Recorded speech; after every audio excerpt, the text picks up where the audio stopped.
Okay. Well, congratulations, because I have to say, as everyone I'm sure has told you, high expectations for this film, and it lived up to it for me. Oh, good. So it was freaking hilarious. Me too. I loved it. Yeah, and I have to say, you're probably thanking your lucky stars and Todd Phillips for casting you in the first one. Every time I see him, the best thing that Zach does, every time we're out, Zach says to Todd, I think either says thanks for ruining my life or thanks for changing my life. Well, let's talk about that, because after the first one, I mean, the audience was crazy. The box office was insane. And then, yes, your life changes. Not only do you get a million more roles and people look at you in a different way, but your life is out there for people, Oh, well, in that sense, no. I mean, God, if that's the price you pay for being able to do work with people like Robert De Niro and Todd Phillips and Zach and Ed, please. Yeah, I'll take it, no problem. Yeah. Now, when you first read this script, and like we said, the expectations were so high, were you just hysterically laughing? What was your reaction when Todd The second one? Yeah, for the second one. I laughed my butt off. Yeah, I thought it was hilarious. I thought the script was much stronger than the first one, and I was so excited. And we all spoke, Zach, Ed, and I, and thought, well, he just killed it. Todd just killed it. We all met a handful of times to discuss the movie, what it would be, the storyline, the fact that we all wanted to adhere to the structure of the first one, not to stray away from it. In fact, really just run right towards it, but change the environment. And then he just delivered the script that was hilarious. And the table read for it was really funny. I mean, I still remember that table read. I can imagine. Yeah. Oh my God.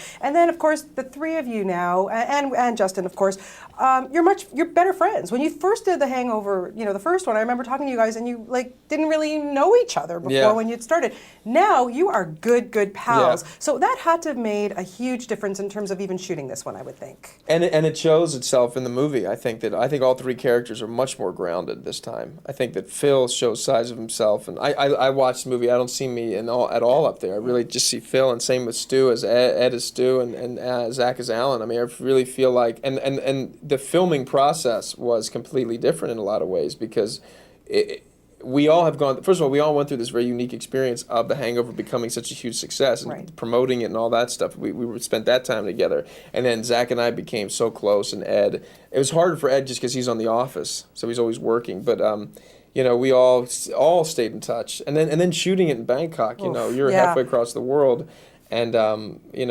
we just love each other so much, and I was just so happy for, especially Ed. I gotta say, man, I think that he is so incredible in this movie. Yeah. I mean, I almost started crying watching how great he was. I mean, he's really special in this movie. Yeah. I think that no one else could do what he does, and I thought that when we were shooting it, I remember I would go to Todd after scenes, especially when he comes out from the strip club, and I was like, Ed is just, I don't know what he's doing. It's unbelievable what he's doing. No, he is. Yeah, all three of you, really, honestly. Yeah. It was such great camaraderie. I loved watching that. And it looks like, I have to say, you've made a lifelong pal with Crystal the monkey.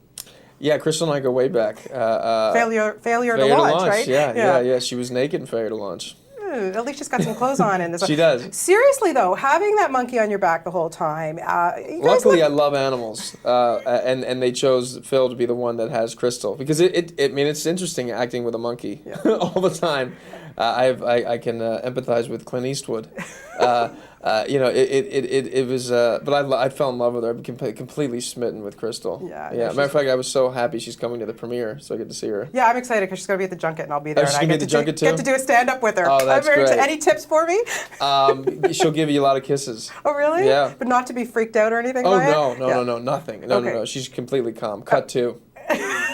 Yeah. Bradley said it. Yeah, we'll talk to you on Monday, Brad, again and all. Yeah. How much does Todd let you guys go off script?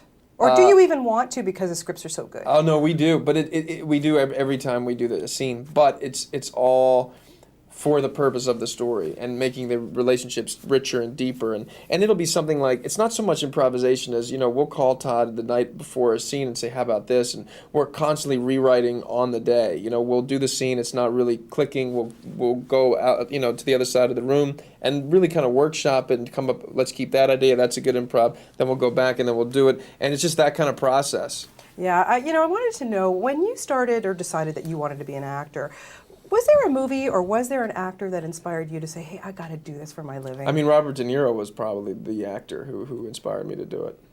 So did you tell him that when you met him? No. But I've said it on every goddamn interview, so I'm sure he's had to hear. But no, I don't tell him anything like that. What was it like to be so close to that guy? I mean, Limitless was such a great film and Thanks. such a great breakout for you too. Yeah. Really to work with somebody like De Niro, man. It was the best experience I've ever had as an actor, for sure. And I've had wonderful experiences, but part and parcel because who he is. But he really is so present when he's acting that I didn't have to do anything. I really felt like it was the easiest time I'd ever had acting. As a matter of fact, we're trying to do another movie together, and Wow. I selfishly want to do it so I don't have to do anything. I mean, really, it's like, it's easy. I just sit there and react to him. Yeah, amazing. Now, I don't know. I mean, Hangover Part 3. I mean, all we have left is Alan now. I mean, can you imagine doing a bachelor party with Zach Galifianakis? I think if we do, I think no, I can't. That's a very scary prospect. I think if we do a 3, which I think we might do, we've earned the ability to abandon the structure now. Okay. I come to the end of this movie. The first movie you can even look at as one big setup and punchline with the end credits. This time the movie comes and you have the credits and you think, oh, that'd be cool to watch those, as opposed to, oh my God, what happened the night before? Right. You don't care as much. So that's because the relationships are so rich in this one. Yeah, absolutely. Well, like I say, you guys did such a great job. I'm so happy you chose to do it, and my kids cannot wait. So Oh, good. and they're older, so don't worry. Right. And it's always weird when the 9-year-olds say, love The Hangover. No, we're talking teenage Yeah. boys. We're good. I'm a cool mom, but not that cool. Yeah, exactly. They're Always like great. paging doctor and like, well, you're 8 years old, buddy. Exactly. Great to talk to you again. Thanks, Bradley. Yeah. Thank you. Thanks.